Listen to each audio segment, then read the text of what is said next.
kaibigan at mga panauhin, ngayon po ay ating saksihan ang karosa ni Santa Maria Magdalena mula sa probinsya ng Zambales, lungsod ng Olongapo.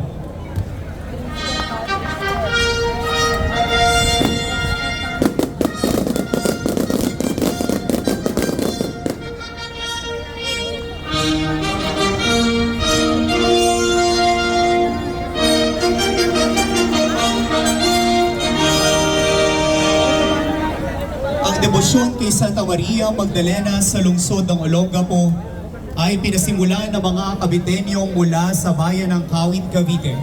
Noong panahon ng mga Amerikano sa Subic Bay, ang mga Caviteñong manggagawa na kinakailangan lumipat ng tirahan sa Olongapo.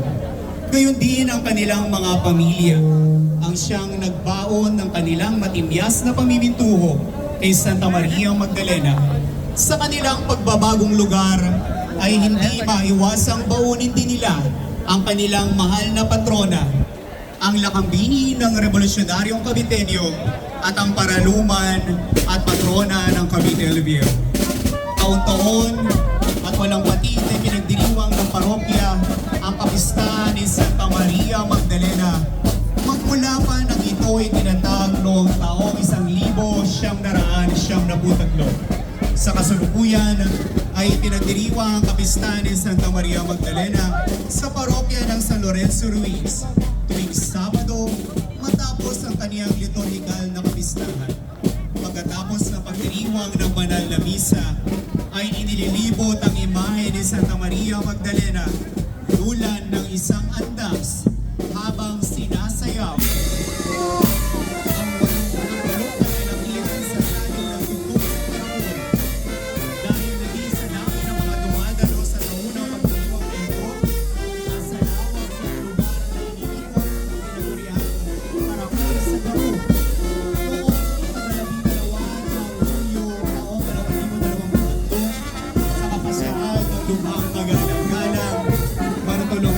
Santos Jr., na obispo ng Diocese ng Iba, bilang tugon sa petisyon ni Reverendo Padre Orlando B. Correa at ng Parish Pastoral Council, ay hinirang at idineklara ang parokya bilang pang-diocesanong dambana ni Santa Maria Magdalena.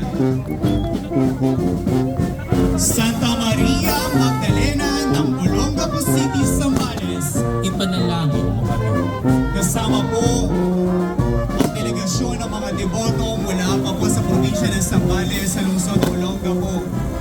Ang kanilang butihing pura paroko, Reverendo Padre Orlando Correa, na kinakatawan naman ni Reverendo Padre Paulo Linis at mga deboto ni Santa Maria Magdalena mula sa lungsod ng Olongapo, lalawigan ng Zambales. Kaya naman, sambayan ng Caviteño, palakpakan natin ang ating mga kaibigan mula sa lungsod ng Olongapo, probinsya ng Zambales. Maraming salamat po mga kaibigan sa inyong pagdalo.